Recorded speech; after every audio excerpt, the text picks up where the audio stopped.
आपल्या सभोवतालचे जग भाग 2 इयत्ता 3 कुटुंब वंशावळ।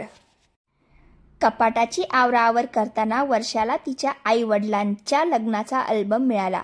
अल्बम चाळल्यावर त्या काळात आज दिसणाऱ्या व्यक्ती पाहताना थोड्या वेगळ्या दिसत होत्या। त्यामध्ये आईवडिलांबरोबर संपूर्ण कुटुंबाचा फोटो होता।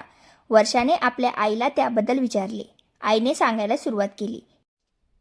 ती म्हणाली, वर्षा, हा आपल्या साऱ्या कुटुंबाचा एकत्र फोटो आहे बरं। ओळख पाहू, यातले कोण कोण तुला माहीत आहे ते?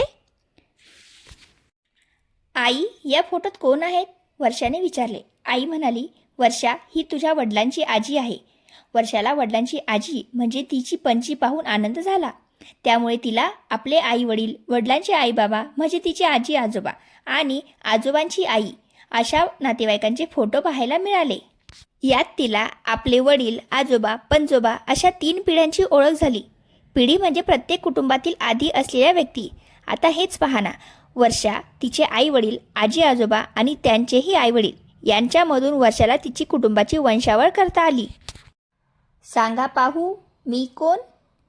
मी तुझ्या वडिलांची आई। मी तुझी कोण? आजी। मी तुझ्या वडिलांचा मुलगा। मी तुझा कोण? भाऊ। मी तुझ्या आईची आई। मी तुझी कोण? आजी। मी तुझ्या आईचे वडील। मी तुझा कोण? आजोबा। मी तुझ्या वडिलांचे वडील। मी तुझा कोण? आजोबा। मी तुझ्या वडिलांचा भाऊ। मी तुझा कोण? काका। मी तुझ्या वडिलांची मुलगी। मी तुझी कोण? बहीण। मी तुझ्या वडिलांची बहीण। मी तुझी कोण? आत्या। वंशावळ। वंशावळ म्हणजे कुटुंबातील सदस्यांची पिढ्यांनुसार मांडणी। यामध्ये आई वडील, आजी आजोबा, पणजी, पणजोबा अशी पिढ्यांची नावे असतात।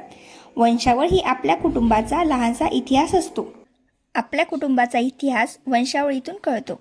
आपल्या कुटुंबातील पूर्वज कोण होते हे जाणून घेता येते। आपल्या वंशावळीत कुटुंबातील व्यक्तींची नावे आणि आडनावे माहिती होतात। वंशावळ म्हणजे काय ते खालील आकृतीवरून समजून घेऊ।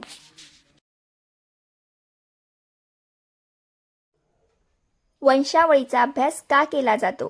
कौटुंबिक इतिहास समजून घेण्यासाठी।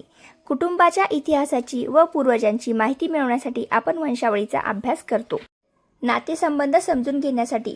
कुटुंबातील सदस्यांचे नातेसंबंध आणि त्यांचे एकमेकांशी असलेले नातेसंबंध वंशावळीतून समजतात। वंशाची माहिती मिळवण्यासाठी ही पद्धत एखाद्या व्यक्तीची किंवा कुटुंबाची मूळ ओळख शोधण्यास मदत करते। वंशावळ कशी तयार केली जाते? कुटुंबाच्या वंशावळीची नोंद एका मोठ्या झाडाच्या म्हणजे कुटुंबवृक्षाच्या रूपात केली जाते।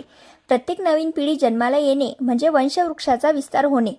वंशवृक्षामुळे कुटुंबातील सर्व सदस्यांना आपली पूर्वजांची माहिती मिळते। नव्या पिढीला जुन्या पिढ्यांची ओळख याद्वारे होते।